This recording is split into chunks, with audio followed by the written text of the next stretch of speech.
Hello there, friends. Hi and welcome. Ah, calming music. Hello, everybody. There's been an adjustment in the monitors. Or has there? I can't tell. I think the camera's slightly higher than it was, which makes me look smaller or larger. Anyway, hi, everybody, and welcome to another live stream. I am not sure that the notification went out, so let me know if you got a little notification for this. But hello and welcome. I'm all bundled up because it's a snow day here in Seattle. We've had a lovely little snowstorm, and there's more on the way, so we may be stuck indoors forever. But hello, how are you all doing? How's your early February? Yeah, how's your early February going? What are your Valentine's Day plans? Are you going to get all cuddly? What's going on? Let's see, goodness. Let's check out that chat. Disney had a major character come out of a live-action series. Did they? What was that? Season 3 of One Day at a Time, now available on Netflix. Oh, One Day at a Time. I have heard good things about that. Yes, somebody came out as non-binary, I think. I did see something about that, but I didn't realize that was recent. Hello to Brian Smith, hello to Charles D, hello to Dragon Monkey, hello to Thought for the Day, hello from Kindin, Jay Fowler Waves, and London, not Kindin, but Kindin is the fantasy version of London. Oh, look at what happens to my fingers when I wave them in front of the green screen. They get very weird. But hi. I'm feeling this music, says Megan. This week's been awful, says Videodrome. Oh no, I'm sorry. Well, I'm glad that we are here now for you to all spend some time together. Thought for the Day says, will this all be in text or is it spoken? Well, no, here we are. It's spoken text. It's performing art. Let's see. Oh, you got a notification. Okay, good. Oh, Joanne Michaels is in bathrobe too. Hooray! Let's all get real cozy. I don't know if you guys have been listening, but James and I started recording a brand new podcast called Cozy Pants, where we talk about, we get into cozy clothes, pants included sometimes, and talk about the entertainment that is filling our lives with joy. That's for patrons, so you can join them over at patreon.com/Matt Baume. And everybody at the $4 a month level and up gets access to Cozy Pants, so check that out. I got accepted to my dream college a month ago, so February's been good. Says What's Princess of the Moon. Congratulations. Wow, where is your dream college? That's exciting news. Dr. Who's, you're going to stay home and eat ice cream on Valentine's Day. Perfect. I think I might do the same. That sounds pretty good, I gotta say. Minus 50 in Canada since Thought for the Day. That's too cold.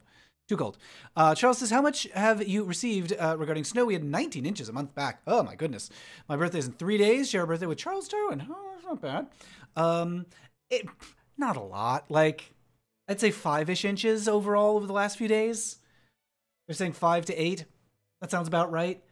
And also, it's like, not sticking around. Like, it's kind of melting a bit. So I'm just like, I'm glancing outside, and so it's a couple inches. It's the kind of weather that, like, if this happened in, I don't know, Maine, people would be like, whatever, it's just Tuesday. Colin says, my February's been an oof. I auditioned for a school of music at UNT, and I'm sure I didn't get in, but I went until March. Oh, the suspense, that's awful.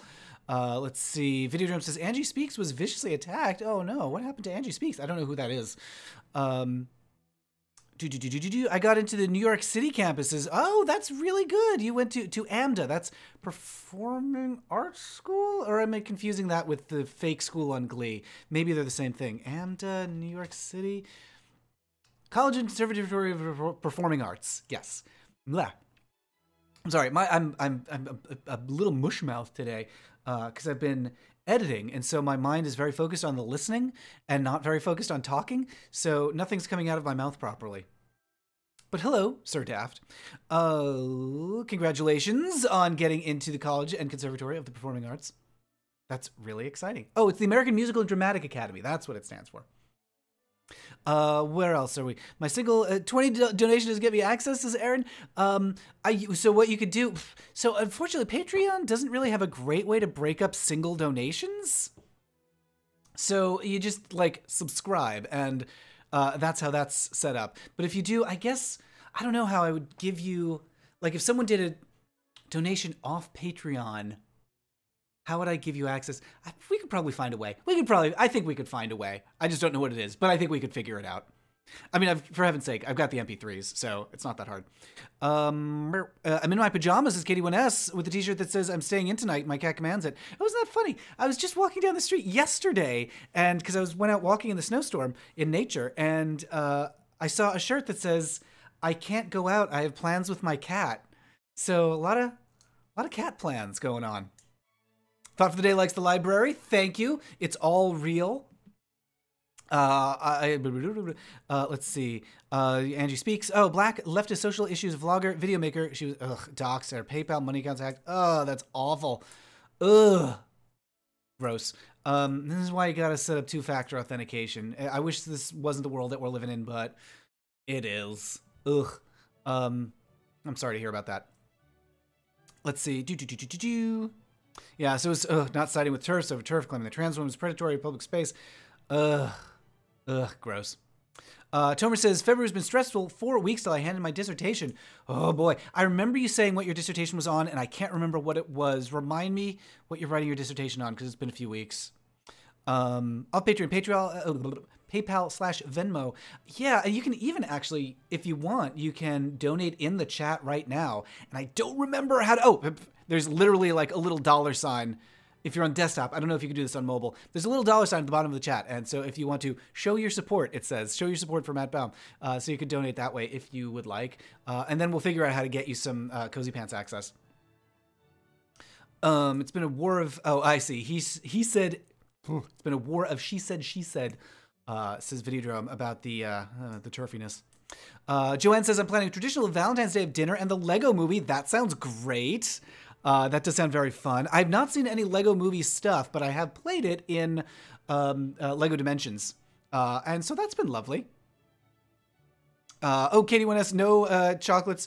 You're diagnosed with type 2 diabetes. Yikes. Well, I'm sure there are other Valentine's Day treats to be had. Like just, I don't know, a snuggle. There's no reason you can't have that. Colin says, I want to go to the Rainforest Cafe for Valentine's Day. It's 30 minutes away and I don't have the money. Well, both of those things are disqualifying, I guess. I don't know, you can have a little rainforest of your own. Just get some plants and spray a bottle of water in the air. There you go. You're in the rainforest. Get some, I don't know, some snails at the pet store. Oh, that's right. It's on nuclear cinema and the use of landscape and setting. Yes, that's right. I remember us talking about this. That sounds so interesting. Becky says, OMG, it's the 9th. I know. It's we're getting into February already. Yikes. Seems to be going faster than bullets' Videodrome. But in a good way, I hope. I mean, we've got like exciting things planned over the next couple of months that I'm excited to tell you all about. Speaking of which, we're going to be joined by Justin Saint in just a little bit, in about 20 minutes, for a lovely chat. We're going to be doing like a quicker live stream than we often do. I think we're going to be wrapping this one up around 3 p.m. instead of 4 p.m. Pacific. So it's going to be kind of a lightning round Sewers of Paris stream, but we will have Justin Saint joining us very soon to talk about cosplay and makeup and all the stuff that they do up in Vancouver that is super exciting and nerdy and queer. That is just absolutely delightful. You can find pictures. I don't know how to like send you one like readily like right now, but you can find pictures that I've taken of Justin on probably if you scroll around on Instagram.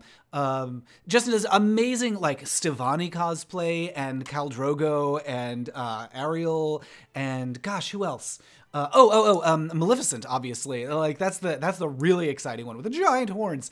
Yeah. Oh, my voice is soft. Really? Raise the volume, says Emily.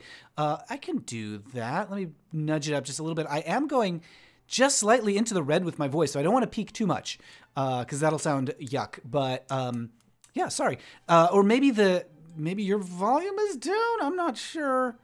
I have turned the music down, so that's not interfering too much. Let's see. Oh, Dragon Monkey says Walgreens CVS have gay Valentine's cards. That's lovely. I'm delighted by that. Very nice. Godiva doesn't make sugar-free chocolates, says Katie Wyness. I'm not diabetic, my spouse is. Ah, okay. PM says, reviewed a bunch of gay rom-coms, found some gems, but there are a lot of terrible ones. It's true. There are a lot of terrible ones. And I will say, who was I talking to about this? Oh, it was Kathy Tu, upcoming guest on Sewers of Paris, one of the hosts and creators of the Nancy podcast. We were talking about how there are a lot of queer rom-coms that are really just gay rom-coms about straight cis white men coming of age, or like they're middle-aged, and what do I do about love now that I'm a bear, or whatever. And we were talking about how there's not quite so much for lesbians or gender non-conforming or non-binary or whatever, like trans rom-coms. When's the last time you saw a rom-com with a transgender character? So anyway, just talking about how like there's a lot of repetition in the rom-coms out there, but also a lot of fertile ground that we have not explored yet. Anyway, so that's that. Zanrai Kid says, came out to Mama recently and composing exceptionally gay music today, so all's well. That sounds great. Sounds like your mom took it well then. That's nice. Charles says, regarding a Lego movie, I'm sure you've already seen Ellen Page calling out Chris Pratt as affiliation with an anti-LGBTQ church. Yeah, it is unfortunate because he seems like a nice person, but also he belongs to a church that is not nice. So maybe he isn't. I don't know. It's unfortunate, and I wish he would talk about it, because not talking about it just means that he's complicit. Let's see. Oh, yes, congratulations to Cooper Munnerlin to Zanrai Kid. Congratulations, yay! Videodrome says the Ellen Kevin Hart situation was bad for the year. Mike Pence is, yes, yeah. I think that was sarcasm about Mike Pence earlier. Ellen Page is wonderful. Lover says Videodrome. Yes, agreed. And PM agrees with Oprazine that, yes, that is the standard for rom-coms of any orientation. Formula can be comfort food, says PM, or cringe-inducing, lots of biphobia and sex. That's true. It really sucks. I wish that we weren't still doing that. Let's see. I am trying to figure out how to write a gay murder mystery, says Dr. History. Well, I recommend, I don't have them here anymore. I used to have, like, within arm's reach, some gay murder mysteries that Gidrian had very kindly donated. Gosh, what was the name of it? Vermilion, I think, was one of them. And I can't remember the author's name. But Vermilion, look that one up. Halsey, hosting SNL tonight. Also, do you like Troye Sivan? Troye Sivan? I don't know how to pronounce his name. I don't know. I'm old. I don't know what Halsey is. I think that's a neighborhood in Chicago. In Madeline Kahn voice, wait, I have to. Are you thinking of Bernadette Peters, Rebecca Page? OMG, it's Twu, because that's Bernadette Peters. But I guess Madeline Kahn, when she was in Blazing Saddles, had that accent. It's Twu. Did you watch Ice Peak? No. What is Ice Peak? I want to think that it's about an icy peep show. Like it's on a frozen mountain and you're peeking in to see the little peep show. I bet that's not it, but I want that to be what it is. Troye Sivan had one of 2018's best songs, maybe the best, Bloom. Oh, that's right, the one about his butt. Yeah, that was fun. James makes fun of me sometimes because I tend to like terrible music. Like, my musical taste is not good. I mean, I like musicals and I feel like that's fine, but I also tend to like beep boopy music that is, it's just bad. I like bad beep boop music that it just sounds like a cat walking on a synthesizer. Not good. So Troye Sivan, yeah, it's fine, but like for some reason, whatever is in your brain that like connects you with good music, I just don't have that part of my brain. Oh my goodness. Durnoy says, hello from Russia. You are awesome. Thank you. I appreciate that. Hello to Russia. Two trans rom-coms, Different for Girls and Romeos. Oh, so I've never seen Different for Girls. Let me write this down. Different for Girls. I've heard about that. I've heard that one. Oh, geez. This pen doesn't work. There we go. Different for Girls and Romeos. I will check those out. That sounds great. Romeo's has a good script, but both films cast his actors in the leads. Wah, wah. I think rom-coms as a genre tend to be conservative. Yeah, I think you might be right about that. Hal L says, read the Adrian English mystery series by Josh Lanyon. Ooh, Janet Rich is here. Hello, hello. Mike Pence is evil. Never doubt that, says Delane. Lesbian in Indiana. Ooh, yikes. Oh, I'm sorry to hear about that. Well, maybe things are better now that he's not there anymore. Ooh. There's a movie series starring the guy who's on Dr. Quinn, Medicine Woman. He played her son. He's gay and has done a series of detective murder mystery movies. Check them out. Oh my God, wait, Aaron, that sounds amazing. Tell me more about those. We're friends, actually, with one of the actors who was on Dr. Quinn, Andy Baume, who played, I can't remember the character's name. She was the mean girl on the show. And so we went to college with her. I didn't know for like a long time that she was just a character on Dr. Quinn. And then we all watched an episode together when we found out, and she was so embarrassed. But she's great. She's really delightful. Let's see. I work with some folks from Indiana. She gave us a table once when we lived in Los Angeles. She had a table she wasn't using, and she donated it to us. Closest in the wild. Wait, what? In the Wild Zero, one of the girls was trans. Closest in the Wild Zero? Is that the name of it? Japanese zombie flick? Chad Allen, Detective Strachey Mystery. Strachey? Chad, wait, hold on. Chad, oh my God, why doesn't this pen work? Chad, it's okay, I've got a backup. Chad Allen. Strachey Mysteries. That sounds cool. I like that. The other main guy, the lead singer of Guitar Wolf, yells, "Love knows no gender." Oh, that's nice. I like that. I know no gender. I don't recognize gender. Pete Buttigieg, South Bend mayor, started presidential exploratory committee. He's gay married. Yes. Excited to see what comes of that. I don't know a ton about Pete, but he seems good so far. He was running for, when he was running for mayor, I think when he was running for mayor, that's when I first became aware of him. And also like, that he's got kind of a fun name because it's got butt in it. Video Drum says, give us an example of your beep boop music. So, I don't want to offend anyone, but here's the thing. Owl City is objectively not great music. I love it. I could listen to it all day long, but I recognize the lyrics are so dumb, and it is not a... It's not a sophisticated, presentation, but I like it a lot, but also it's not so good. So that's an example. And I have got like a whole, on Pandora, I have a whole Tron channel of like music that's inspired by like Tron, and it's dreadful. It's just dreadful music. Also, like a lot of times when I just need to keep my mind focused, I just listen to bass heavy white noise. So, which I guess, I don't know if that's pink noise or what that is, but I just listen to literally static. And turn the bass way up and the treble way down, and that helps me concentrate. So, I mean, that's not even music. Have you had a chance to check out Black Sails, the gay pirate show? Wait, Black Sails. Holy shit. I think someone else brought this up on a previous stream, and I didn't look at it yet. I'm putting a star next to it, though, because it sounds so good. Oh, my God. Chad Allen was the guy's name, says Aaron. I only watched one, but it was surprisingly well done. Do you walk around singing the final countdown by Europe? I guess, yeah. That is a beep boop music. What is your profession, says Colin? I'm just curious. Internet person? So I do live streams and YouTubes, and I do podcasts, and I make stuff for queer folks on the internet that makes people happy and makes people think. That's my profession. I also do a little bit of photography. I do a little bit of journalism for some outlets like Them Magazine, which is an awkward title for a magazine, because I'm like, I do journalism for them. And people are like, who? And I'm like, oh, it's an Abbott and Costello routine. Dr. History wants a gay president. Me too. Can you do a video regarding character Kenny from the sitcom War at Home? Character is a close friend of the patriarch's son. Muslim teen struggling with his sexuality. Okay, so I'm familiar with War at Home, but I didn't know that it was a queer character on there. War at Home, Kenny. I will definitely put that on my list. Video Drum says, was Lincoln gay? The answer is yes. Also, everyone is gay. Is this the right place to talk about homophobic parents protesting outside of school that has LGBT issues? Please, like, if that's something that's plaguing you, we could definitely talk about it. If you want to bring all the haters out, you have to run a disabled black lesbian for president. Oh, man, that would be great. Not that a lesbian would be disabled, but that, like, it would be nice to live in a country where we're like, yes, and not like, well, I don't know about that. Chad Allen is one hot man, says Dr. History. Okay, well, we're going to have to look at him. Oddly enough, there's a gay Pride and Prejudice before the fall that is fairly weak. Model carries through to some good films like Fashion Victims and Just Friends.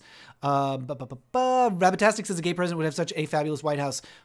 Yeah. Dr. History says, I know, right? Yeah. New Order has the best music, says Alexonymous. I'm not familiar. Wait, New Order. I think I am familiar with them, but I can't place them. New Order band, not put in a new order for, I don't know, shoes. Providence, Rhode Island had a gay mayor once. He's now a congressman. Oh, that's good. I'm suspicious of any Providence mayor, though, because it's such a corrupt town. Like, I feel like everyone who's ever been mayor of Providence wound up in jail. I think literally it's just Buddy Cianci is the only one. But still, Providence, like, has this reputation of being, like, everyone's on the take to somebody else. I feel like Ocean Eyes is the only good Owl City album in terms of production. The lyrics aren't that great. That's the problem. So, like, often I put on music so that I can pay attention to something else. And so I'm not paying attention to the Owl City music, Owl City lyrics. But then, like, I made the mistake at one point to stop and be like, well, wait, what is he saying? And I was, like, listening to the words, and I was like, oh, no. Oh, dear. This is bad. This is actual bad writing. Oh, no. Charles says the only downside to the word home is that the series itself is awful. Oh, whoops. Oh, well. Terry says, how about no president? I'm down for that, too. Let's get a prime minister. Cecil says, I love you. Oh, thank you. I love you, too. I mostly like rock, pump, pop. What is that? Pop, punk, rock music. This is Butterfree Gamer. That sounds good to me. Rami Malek is in War at Home. Okay. Is he family? What is Rami Malek's deal? Before the fall, naming them Darcy and Bennett is fine. You're going to update Jane Austen with gay men. You shouldn't be dour. Oh, everyone lacked humor. Okay, so it was a humorless Austen adaptation? Where the thing there is going to be parents protesting just about... That's true. Parents will protest anything because, you know, that's what parents do. They disapprove of things. New Order did True Faith, which you can hear at the beginning of American Psycho and Blue Monday. Huh. Okay. I'm starting to place them. Aaron says, please breathe. You're right. I'm just like racing along. Here's the thing. I've been sick for like 2 months and I can finally take deep breaths and like talk a lot. So it's a relief to be able to just like bam, bam, bam talk without coughing at you. So that's pleasant. Found a fantastic Oscar Wilde biography. Also, I want to keep up with the chat because this chat is scrolling really fast. I want to keep up with you. I found a fantastic Oscar Wilde biography this week called The Unrecorded Life of Oscar Wilde by Rupert Croft Cook. That is a very British name. The author actually knew Bosie and Wilde's contemporaries. What? What does that even mean? Wait, hold on. The Unrecorded Life of Oscar Wilde. The Unrecorded Life of Oscar Wilde. That sounds amazing. Tuba John says, hello, I've never participated in a live chat before. I'm a virgin, but I've been a follower and fan of Matt for quite some time. Well, good. I'm glad you're here, Tuba John. Hooray. We're about to bring in Justin Saint to talk about some nerdy interests like cosplay and makeup and queer, I forget the name of it. I think it was Geek versus Nerd was a show that they were running for a while in Vancouver. So we're going to be talking to Justin very soon. Dragon Monkey says, if you had $100 million budget, what kind of movie would you make, cast and director? Oh, what an interesting question. So if I was a producer and I had $100 million, I mean, I like 80s fantasy very much as like just a milieu as an environment to spend time in. I don't know if that would make for a good movie, but I like movies like The Dark Crystal, for example, which doesn't have a ton of story. Or The Last Unicorn, which has a great story. But I like those like high fantasy 80s films. But the problem with them often is that a lot of atmosphere, not a lot of story. So I just like, this is more meditation than making a movie. I just like to bask in that world. Like Legend, I think, is probably like the pinnacle of that, where it's all a painting and the story is terrible and the dialogue is ridiculous, but it's just, you just want to live there. You want to live in it. So that's what I would make. Who would I do? Who would be the director and who would be in the cast? I don't know.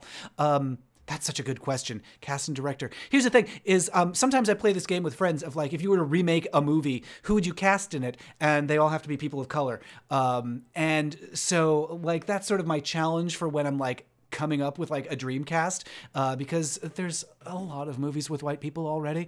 So I don't know. I'd have to think about that a little bit.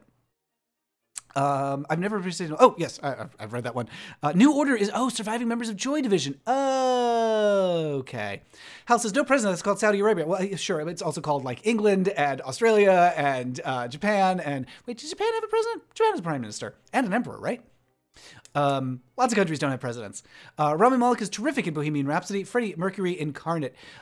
All I've seen is that clip that was going around on Twitter that was making fun of the editing in the movie, so I haven't really seen that much of the movie. Here's the thing is every time I'm like, oh, maybe I should see that, I'm also like, Maybe I'll just watch some Freddie Mercury videos on YouTube. Like, let's just watch Freddie Mercury instead. It's not like, I don't know, Clan of the Cave Bear, where there were no cameras around, so we have to remake it. Anyway, sorry. Let's keep up with the chat. Oh my God. Bizarre Love Triangle, great new order song. Okay, do I have New Order? I do. On my list, I'm going to check out New Order. Opera says, just released the opera Paul's Case about a gay teen in 1900 who embezzles money from his dad's company to run off to New York City. What? Paul's Case? That sounds so cool. What a great story. I've always wanted to do a totally fictional version of, oh shoot, who's the explorer who got lost in the Amazon with his son and his son's friend?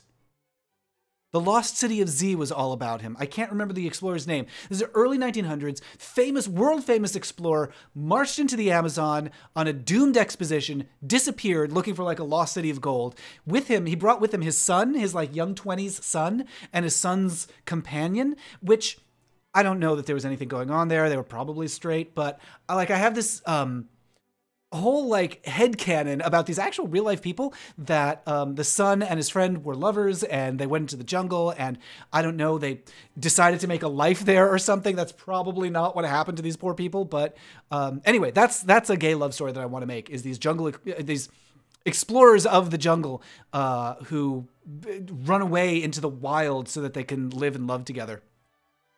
Anyway, 80s fantasy, Xanadu, not quite that. I love Xanadu, but I don't think we need another. Oh, Rex Trek says, I was thinking of Dark Crystal. You said it weird. I'm always thinking about the Dark Crystal. Oh, PM says, watch Scam, SKAM. I know, I have to watch that one. Introduce some bi-female characters. That sounds great. You look fabulous, says Vincent. Thank you. Lots of love and best wishes from New York City. Thanks, Vincent. Any favorite plays? I mean, I love The Importance of Being Earnest. That's like probably my favorite play.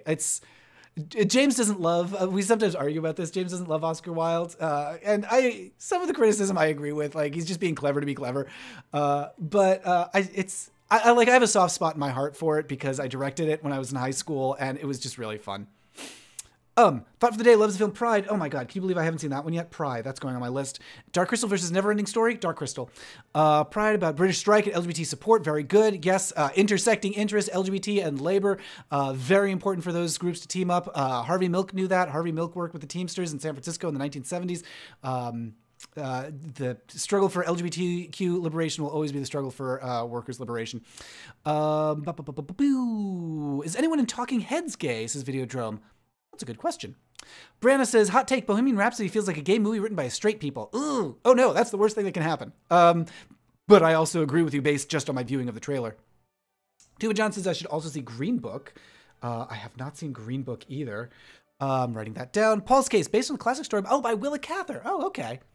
Okay. Oh no, it's the saddest queer story ever. Okay, thank you for the warning. Yikes. Oh, Austin says Japan's getting a new emperor in April. Wow, I didn't know they scheduled these things. Why are they getting a new emperor? Weymouth is, I think, defo queer vibes, though, says Cecil. Do you mean like Weymouth, Massachusetts? Or wait, is Weymouth in Massachusetts, James? Yes. He says yes. Are insinuating on Twitter that you're not building a gay villains there? Just look at your... It's true. It's true. Like, Amazon's algorithm keeps suggesting gay villains lair stuff to me, and I'm like, if you insist... let's see. If you can find them, Farrell Love Black, Gay Noir Novels by George Baxt. That sounds... Did you ever see, Brianna says, did you ever see the wild biopic starring Stephen Fry? Yes, I love that one. The boys are all like, the young men are frolicking around in like the bed, and one of them's like, Oscar, come join us. And Stephen Fry's Oscar's like, I'm content to observe the vigors of youth. It's wonderful. It's wonderful. Hannah says, I can't believe you just referenced Clan of the Cave Bear. Seems pretty unadaptable, honestly. Daryl Hannah did valiantly. Valiant. I think that's a perfect word to describe that movie. Valiant effort. This one is unusual. It's a movie about cave people living in cave people times. It's very silly. Let's see. It was written, Oprazine says, it was written in 1905. Wow. There's no explicit indication the character is gay, but it absolutely almost violently reads queer to the gay reader. Wow. Wow. That sounds great. Rabitastic says, I really like My Own Private Idaho. It's been a long time since I've seen it. You know, I'm trying to remember. I don't think I've ever seen it. My Own Private Idaho. Let's put that on the list. That's definitely an important one. My Own Private... I must have seen that in film school. I must have seen that at some point, but it's been 20 years.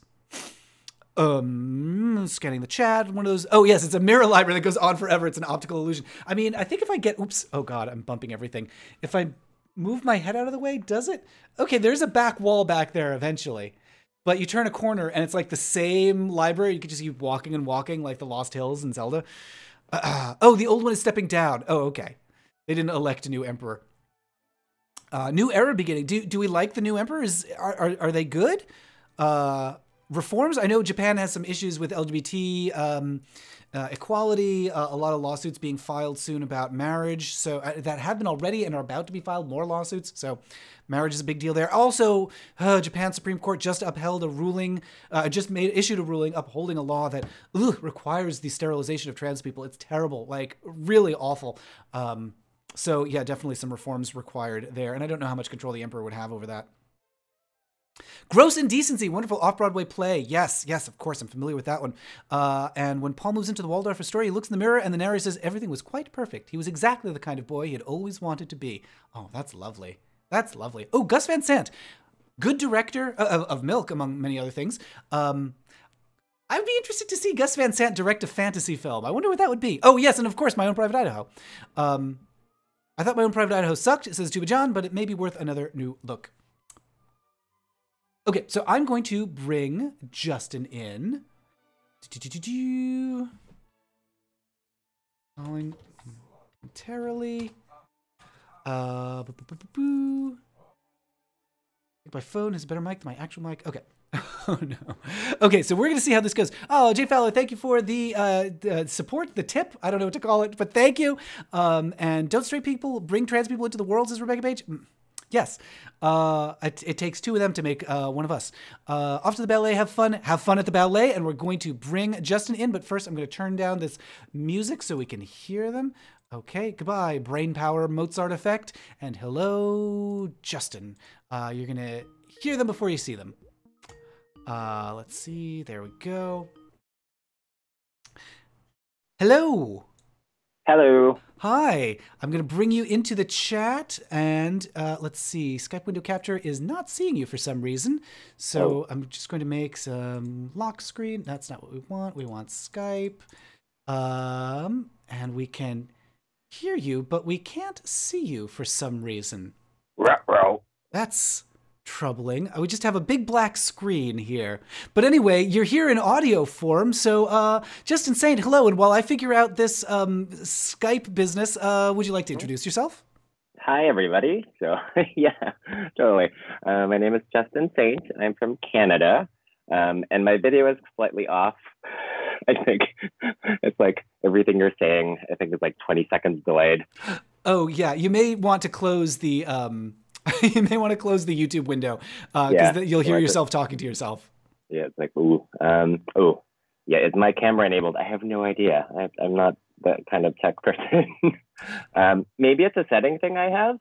Justin's camera is enabled because I can see you, but for some reason, the live stream can't see you. That is weird. This is a puzzle. For some reason, it was set to Windows default lock screen to show the Skype window, and now it is set to Skype, and also there's a Skype parentheses 5, which, James, do you know what I ought to be clicking? We may have to try a whole different approach, which is either window capture or monitor capture. Okay. Rather than, is this app capture? This is Skype window capture. No. Window capture, yes. Okay, so we might want to change it to, might just need a whole different interface one. Okie dokie. Sorry about this, everybody. So I guess while you guys figure that out, I can talk about me. Yeah, let's. This is like the radio. So tell us about like the work that you do and the cosplay and everything. Yeah, so I'm from Canada. I'm from Vancouver, and primarily I'm involved in the geek community through my cosplay, and I also used to organize a bunch of kind of gaming clubs in my city. So I primarily now just go to different cons, and I try to specifically do queer characters. So I'm probably most known for my Stevani. So I'm being non-binary myself. I wasn't even watching Steven Universe, and then the moment Stevani happened about 4 people messaged me on Facebook, and they were like, "Are you gonna do Stevani?" And I'm like, "What's this Stevani?" So then I looked it up, and hey, Doctor History. And then I looked it up, and yeah, I was immediately kind of fell in love with the character because it's not very often that you get to see non-binary depicted in a way on TV that kind of accurately portrayed how I kind of feel when I'm out in the world, because people kind of don't know. I kind of represent more male now, but back when I was kind of very androgynous, people just didn't know how to react to me, which is kind of what Stevani experiences when they first go out into the public. So that was kind of cool to see. So I really related to that. I also got to spend like a month making a giant 5-foot pink sword. That's also really popular. That is the Stevani cosplay. I think I saw you. Was it at PAX or ECCC? It was one of the cons here in Seattle. Maybe both. I think it was PAX because I saw you at Pink Party afterwards. And it's brilliant. You're so great at that. How long have you been doing cosplay, and how did you get started? I started doing cosplay, I think about 8 years ago or something. Mm-hmm. 9 years ago. So it's been a while. It was because I've always really been into theater and kind of performing. Mm-hmm. And video games was kind of the start of it, because, when you play a game, it's like you're stepping into someone else's shoes, but it's on a digital form. And for me, cosplay is kind of just a more kind of in the same vein as you're playing a character. And you're stepping in and you're basically portraying a character that's not you. Mm-hmm. So a group of friends of mine did a Final Fantasy 13 group, and I decided to jump in. Right. And that was really fun, but I wasn't even doing drag then. I was just one of the guy characters, and that kind of started things. But then I ended up going to makeup school about a year later, and then I kind of fell into drag. So it kind of all the pieces kind of fell into place. So then I think the first drag character that I did, it wasn't even a real drag character. Like I did Athena from the original Battlestar Galactica was my first quote unquote drag character. I didn't even know what I was doing. I basically borrowed my mom's like Clinique gift with purchase, and I was like, I didn't even know where things went. This was for makeup school. But then people just kind of, it's funny when you go out and present a different way than you usually do, because people react to you so differently. So suddenly people were like reacting. They're like, "Oh, you look so cool." And they were a lot more animated around me. And we went to a gay bar, and this one guy tried to stop me from going to the guy's bathroom. Right. Yeah. Oh, so that kind of boosted my confidence in a weird way. And then from that, I kind of just kept going at it. And then, so now I do Maleficent, which is always nice, because even like children, like I've had very varied reactions when I'm Maleficent. So sometimes like kids freak out. But then if I'm in a city like Edmonton, the kids are just like, I like Maleficent. And then they'll like go up to me, and then they'll already be posing before their parents have even taken out their camera. So that's kind of fun. That's great. I love that you're basically like local celebrity. That people just see you around and they're like, oh, there's that character. And I think we've got you on camera, so let's switch over. There you are. Hello, it's working. Yay. Phew. So here's Justin, at last visible to us all. And there's a little Maleficent just over your shoulder, which is perfect. Yeah, so this is... you've got multi-Maleficents. A baby dragon, and then this is... I get gifted. There you go. Now, and then this is... You've got so many friends. This is the other Maleficent. Yeah, I got my friends. Yay! Oh, that's perfect. Yeah, so you've been... And that was how long ago that you started with it was the Battlestar character? Oh, God. So that was when Battlestar was still running.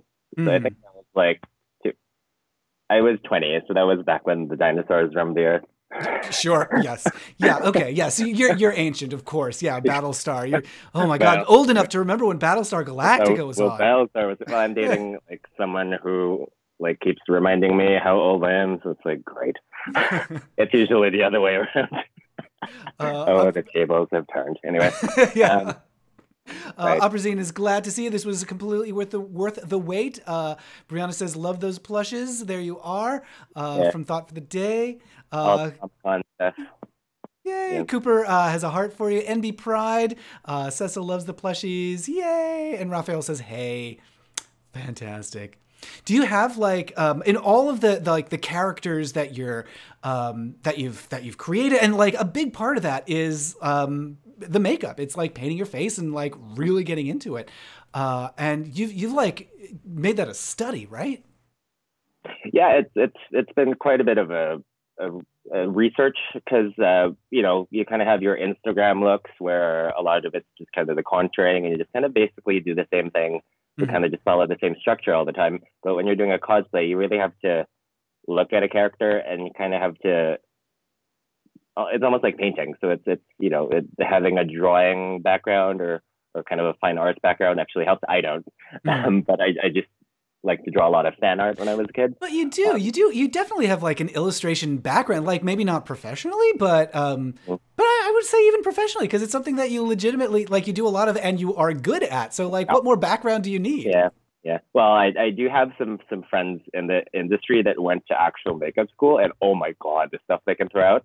Like if you really like amazing painters, on Instagram, there's the amazing Jiro. He's from Japan, and the stuff that he can do within minutes, kind of freehand, is amazing. And then there's another girl who actually went to my school, Mimi Choi. She's exploding all over Instagram right now. She does kind of these like crazy, realistic, kind of visual effect makeups, and she says like she wants you to kind of feel sick looking at it because it just messes with your mind. Okay. So there's kind of that kind of level. It's not to put myself down, but for me, it's definitely been a study because you don't really learn how to paint for cosplay or anything like that in school. It's more they teach you how to be fast. So makeup school really teaches you how to become a professional makeup artist who can, you know, work really quickly on, say, a whole bunch of models for a show, or a whole bunch of actors for a TV series or something. But yeah, the actual kind of, and same with drag, it's the actual kind of art itself does involve quite a bit of study. And you're always, you know, on Instagram or YouTube kind of checking out what other people are doing, try it out. So it's kind of a never ending lesson. Yeah, in the chat, Send White Supremacy to the Moon says, makeup artists are so talented, it's unbelievable. It is remarkable. And I will say, like, having worked with drag queens and a lot of actors, one of the big expenses of doing drag or just performance in general is the expense to your time of, like, you know, the 2 hours or whatever it takes to, like, beat your face. You know, I used to do, when I lived in LA, I had a lot of actor friends and would do headshots for them. And we had to build in, like, an extra hour or two to the session just to be like, but first we have to like do your whole face up. Yeah. It's so what you're doing is a little different from just like, oh, I'm a model and I got to look pretty. You're really doing like a lot of fantasy looks and interpreting or adapting characters that you've seen elsewhere, right? Yeah. So, and more recently, I've also been kind of just doing more just quote unquote regular drag. So like last Sunday, so we have a show in Vancouver called Sanctuary, every Sunday. So I kind of tried to do like a sci-fi kind of spacey look. So I don't usually go for kind of the glamorous pageant queenie kind of looks. Right. Cause you know, my drag style is weird. So when I'm on stage, I typically kind of, and like it's like this kind of quirky character takes over and I just let it do whatever it wants to do. So I never go for sexy, like sexy. Like I'm just, as Jix Monsoon says, I'm just about as sexy as a foot. I know there's some people that like feet, but it's an acquired taste, you might say. It's an acquired taste, yeah. Thought for the day wants to know where people can find your work. Oh, yeah. So I am on Instagram. It's at Gaymer Queen. So that's Gay Mer. G-A-Y. Yeah, Gaymer and then Queen. So that's me on Instagram and Twitter. And if you go on Instagram, it's mostly kind of drag looks and some cosplay. Actually, I haven't done any cosplay in a while. I kind of took a break as most cosplayers do. It takes a lot of time and energy, so I kind of gave myself the year off last year. The last cosplay I did was Morticia Adams. I am doing a new one. So the Voltron series just wrapped up. And I used to watch the original Voltron Mm-hmm. as a kid. So, and I love the new one. Like the new one is like better than it needed to be. I feel because it's speaking of Battlestar Galactica, it's kind of got that level of kind of political drama in a sci-fi with action, Mm-hmm. and it's very very watchable. The end feels kind of rushed, but a bunch of the cast are coming here to Vancouver, so I am working on my Princess Allura. Okay. I'm excited for that. A lot of great looks on that show. Yes, yes. And then the other cosplay I'm starting work on, I got really into the new She-Ra. So again, another 80s cartoon that got revived, and it's absolutely wonderful. Very, very queer friendly. Yeah. Speaking of great looks, oh my gosh. Yeah. So I am going to be cosplaying Bo. Oh, I'm so excited to hear that. That's great. That's a great choice. Yeah. Yeah, because I'm also like, oh, he's just as goofy and weird as me. Hooray! What is your I don't have to be in character. When you're like figuring out what kind of characters you want to do? Like, what is your inspiration? That's a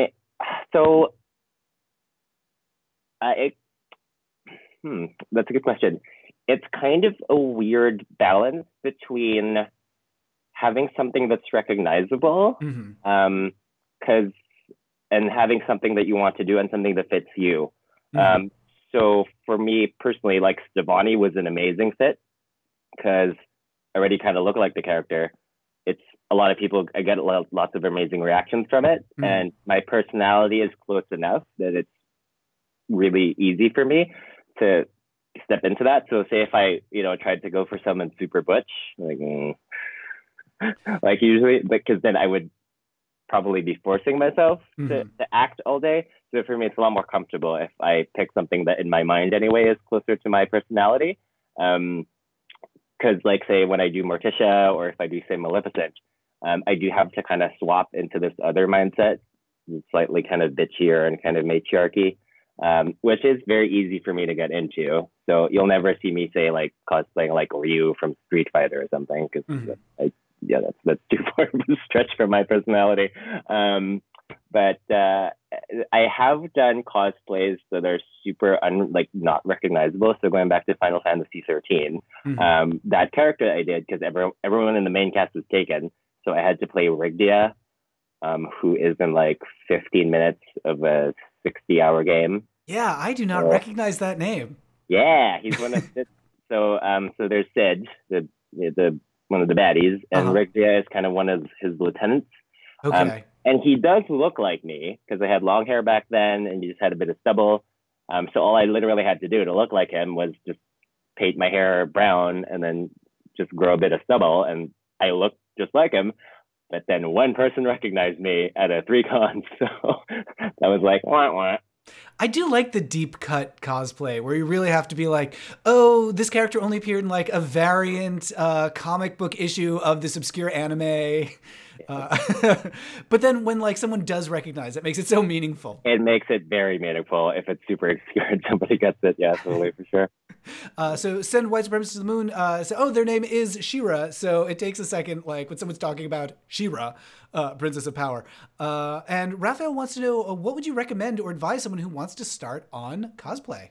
Oh yeah, so if you're looking to start cosplay, I would recommend, definitely pick a character that would excite you. It is an investment, so pick something that you would likely want to wear again.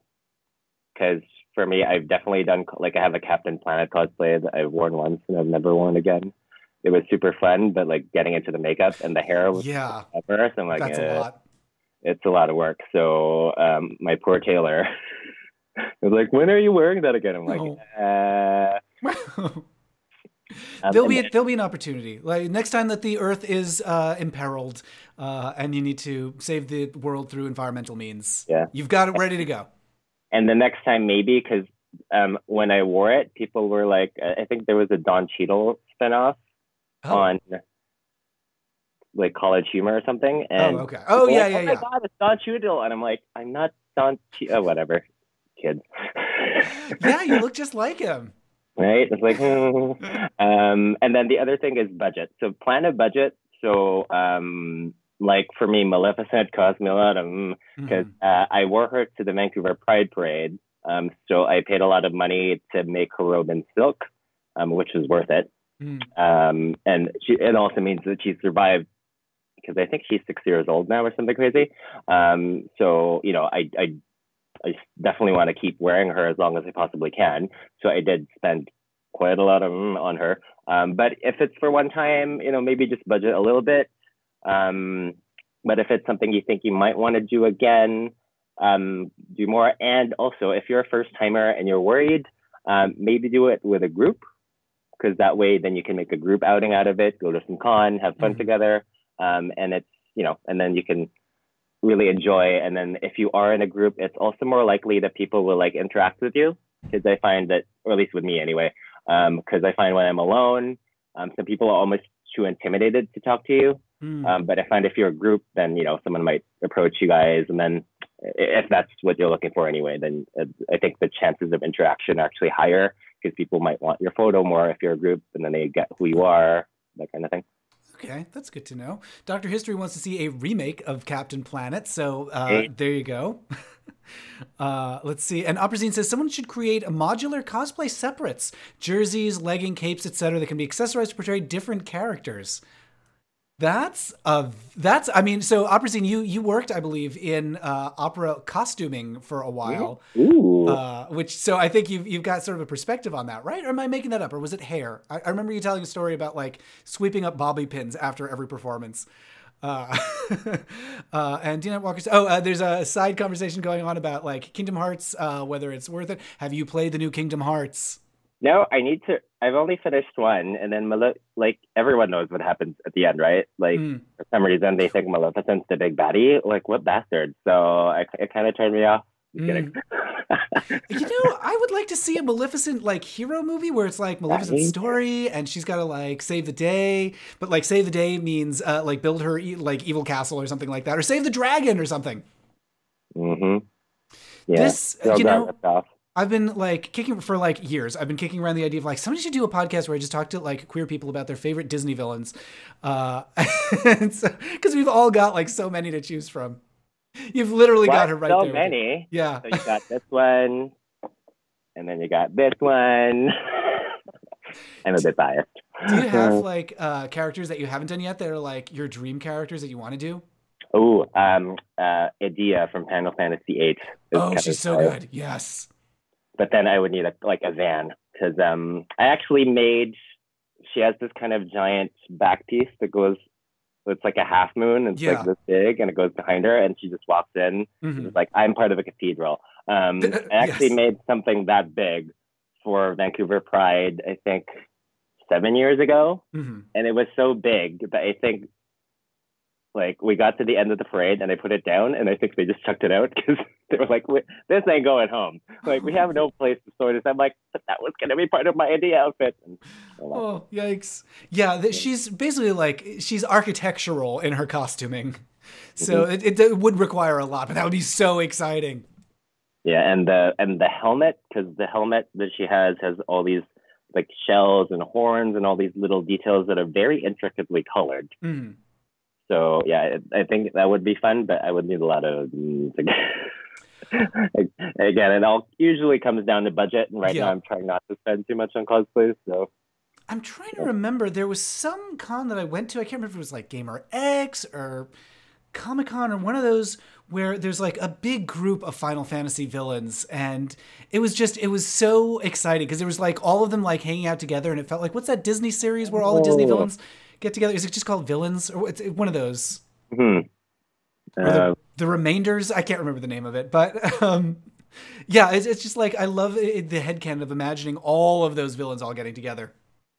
Yeah, totally. And it is fun because when I'm Maleficent, especially at like Emerald City Comic Con, there usually ends up being like an Ursula, a really good friend of mine, Sarah. She and her mom are from Oregon, I believe. And they came out as the evil stepsisters from Cinderella. And it's funny because like when I run into princesses, the bond isn't quite there. But when I run into other villains and we're dressed as villains, like we're instant besties. Like we're following each other on Facebook. That's great. Yeah. I love like when you see like folks who like take video at like Disney parks, for example, when they like have a really good interaction with a villain. It's so fun. Yeah. Yeah, it's more fun because like I have a Princess Ariel outfit as well, and it's like when I'm her, it's just like I feel so dry. Mm. But I'm pumped because it's I just have to be sweet and innocent, and oh, I want to get a hunky prince dude. Like so the motivations aren't quite as the interactions I feel if I want to be in character aren't as interesting. Right, versus Cruella de Vil or something where you can be Mhm. like, oh, I see you've got a dog there. Hmm. Exactly. That's a spot on Cruella impression. She definitely sounds like that was more Elphaba than Cruella, but you get the idea. Hey, that could be your next cosplay. Whoa, Oprazine, that is amazing. Oprazine says, I just remembered I used to do singing telegrams, da da da da da, and the back seat of my car was filled with costumes, superhero, gorilla, Easter bunny, dancing birthday cake. Oh my god, that's Awesome. amazing. Imagine going through like customs at the border or like the you know the booth where they're like, so what are you doing in Canada? That's one reason Kingdom Hearts series has lost my interest as PM. I'd rather fight Disney villains than organization members, and the ratio is skewed. It's true. Like, it's gotten more Final Fantasy and less Disney as time goes on. Yeah. PM That's wants a good to know. Dalmatian Sora. Oh, that's great. A Dalmatian Sora fighting Cruella de Vil. That would be great. I like that a lot. Ooh. Do you, so it seems like a lot, Justin, of your references are like those Disney movies and fantasy and sci-fi and all that stuff. Are there shows coming out that you're excited for that you're like, oh my God, what's the potential in this one? Somebody just mentioned Carmen Sandiego in the chat, which I always love seeing Carmen Sandiego cosplays. Mm-hmm. I think that was made here too, actually. Actually, there's quite a few. So the other show that was made here was the new Superman animation. right. That was amazing, Homecoming. Mm-hmm. So a friend of mine really looks like Peter B. Parker. So I'm always like, hey, can I paint you? Can I paint you? I mean, it's kind of that Borderlands style kind of look. So anyway, he says he's shaving at the end of the month. So the moment he does, I'm like, yeah, we're gonna do a cosplay. So I haven't really noticed anything. Like I'm still it's the constant struggle. I'm still catching up on things I should be finishing. There's a recent Chinese film that's based off the legend of White Snake. So it's these two snake demons, White Snake and Green Snake, and the story kind of varies because usually they're either sisters or they have some kind of relationship. But I saw the trailer and they definitely didn't shy away from the homoerotic kind of subtext between White Snake and Green Snake's relationship. So I think White Snake, she always ends up, and the whole idea behind the story, it's a very Romeo and Juliet, like she's a demon, but she falls in love with a human, but then they have to fight off these like evil monks or something. And the animations look very Pixar-y, but apparently it's a very adult Pixar thing. So I'm like, I'm down. So that's something that's been on my radar. Right now I'm watching this live action kind of short series based on the comic books My Brother's Husband. Oh yeah, I'm familiar with those. Yeah, so I never read the manga, but it's very touching. It's 3 episodes. I already cried. The first episode really made me like cry a little bit. So basically, there's these twins in Japan, and then one of them, when they're young, one of them comes out to the other, and the other is clearly kind of shaken. It's not cool with his twin brother being gay, but tries to be cool with it. And then I guess because it wasn't genuine, the gay brother runs off to Canada, gets married, and then he dies. And then the story starts when the husband of the twin that passed away ends up in Japan at their family home, and meets the straight brother for the first time. So it's very touching, very cute. Yeah, I've heard such great things about the book, so I'm excited to see like that empire continue to grow and for it to reach new people. Let's see. Videodrome says, I saw Freddy Krueger cosplay. There's a mix of Freddie Mercury and Freddy Krueger. Great. Oprazine was pulled over at one point, speeding, wearing a knockoff Superman costume. Cop said, "Did you realize how fast you're going?" And I managed to not say faster than a speeding bullet. Which there would have been like a short period of time where that would have been awesome, and then I suspect that it would have not been awesome. Hunger on Main has a great idea. How much would you pay to watch a furry drag queen, a fursuiter, also doing drag at the same time? I would be super into that. I like that a lot. I think the thing is like so many fursuits just have no clothes at all. So like I'm not sure what the look would be exactly. I guess you could do like I'm trying to think. I don't know why this is the first character that came to mind. Babs Bunny or something like that, or Lola. Yeah. There you go. But I feel like there's a lot more.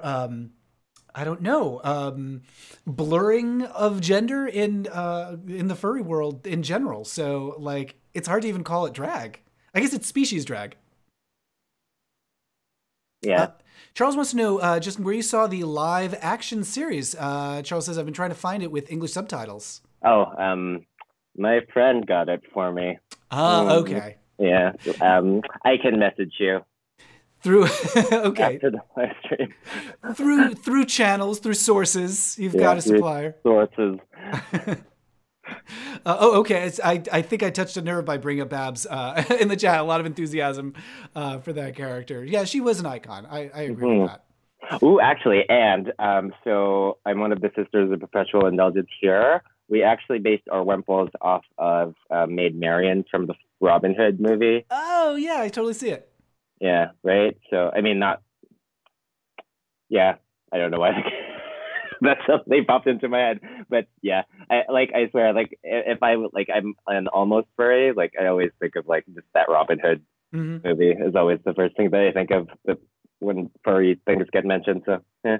I mean, that is the foundation. That's like all furry culture that just sort of grows up out of that Robin Hood film. Yeah.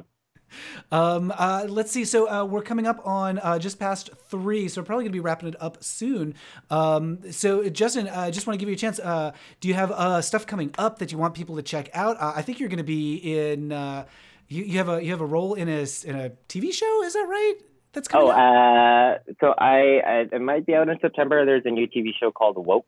I just have a teeny tiny role. I'm playing a sister of Perpetual Indulgence as well. But it's about the San Francisco cartoonist, and it's based on an actual interaction that happened with him. So he was handing out Comic-Con flyers and had a stapler in his pocket and got profiled as having a gun in his pocket. So he got accosted by the police, and it's based on a true story. So I just have a small little thing in it, but that is coming out in September on Hulu, which I might not even see here. It's like every time I have a role, I'm also on Untold Stories of the ER, and like my episode isn't even available in Canada. So every time I'm on TV, I can't watch myself. And then I am going to be at Haven Con in Austin, Texas in April. So if anyone is going to be around, it's, I believe, Haven Con's 5th year. And the theme is Alice in Wonderland. I'll be doing a panel on, it's called Beyond the Binary. So it's a new panel I'm putting together. So we're kind of dissecting the gender binary as we see today and why we kind of see things, mostly because of advertising. So it's kind of like in how, diamonds actually worth money now, mostly because the diamond companies paid a lot of money to make people think that diamonds are worth money. So now they are worth money. That's kind of also how the gender binary that we see now kind of came around. And then I'll be looking into like different non-binary cultures from before colonialism hit, because I've been doing a lot of reading on it, and there's a lot of similarities. So it's not just Two-Spirit. So kind of the idea of Two-Spirit was around in Europe and Africa and Asia as well. So I'll be talking about that. So I'm super excited to kind of share some of that knowledge. And as usual, the BioWare folks are going to be there. So I think Patrick Weeks and David Gator, I think, are coming as well. Fantastic. Hang out with them too. And then if you're in Vancouver, my next con is going to be Fan Expo. I'll just be attending those. So I'll be posting shots of my Princess Allura, hopefully. Great. Coming up. Yeah. And any other stuff going on around Vancouver that folks can check out? So I am sometimes on in the cast for Sanctuary, so that's 11:30 p.m. On Sunday nights. It's the latest Sunday night show ever. Used to be at 1. That is late. Improving. It's 11:30 now. Gosh. Okay. And then otherwise, I'm kind of laying low because I'm trying to get back into film makeup. So, but if you do follow me on Twitter, that's at GamerQueen, GaymerQueen. You can catch me on Twitter, kind of see when my shows are coming. That's usually where I post stuff. And if you want to see my looks, then you can, it's the same on Instagram. Perfect. Well, thanks so much for joining, and thanks to everybody in the chat for joining us. We've got a lot more to talk about. Cooper just brought up Big Chungus made a whole generation of furries, some fandom for Tiny Toons' appearance of Jaja, and Hungry on Main wants to dress us up as Damien from Mean Girls. So we have... Actually, sorry. So, yes. Speaking of Mean Girls, the musical is okay, but Damien has the best songs on Mean Girls musical. So it is a musical. There is one specific one that is basically like a fable about not posting shit on the internet that you're not supposed to. And I'm surprised that it's not been shared more because it is amazing and fantastic. Super funny. And he kind of steals the show. Like Regina is bitchy in a mean way, and I swear she's a furry in the musical. So that's something to look at since we've been talking about furries. But the rest of the cast is kind of but Damien's character is like gold. It's very queer, it's very camp, but his songs are gold. So that's great. You know, it's such a great character, so I'm glad that the show gives him like room to actually be entertaining. Yeah. Yay, perfect. Okay, one yet another thing, I'm adding that to my list as well. Another thing to check out. Thanks to everybody who joined us. Our next live stream is going to be in 1 week, but not on Saturday, on Sunday, the 17th. So join us on Sunday, the 17th at 2 p.m. Pacific for another live stream. We'll be talking about more musicals, I think, because that always seems to come up, and your recommendations and everything. Thank you so much, everybody, for joining us, and thank you to Justin for popping by. It's always lovely to chat with you. And we should also just tease, we don't have much to say about this, but we are going to be playing some Dungeons & Dragons on a live stream coming up soon. Pay attention to my Twitter and to Justin's Twitter. We'll be announcing some details about that, but you can check us out with some other lovely queer and queer-friendly folks. Going to be streaming some Dungeons & Dragons very, very soon. So follow us on the social medias for announcements about that. And I think that's just about everything. Thank you again to everybody for joining. Thanks, Justin. It's lovely to see you. And we'll see you on the next live stream on Sunday. Bye, everybody. Goodbye.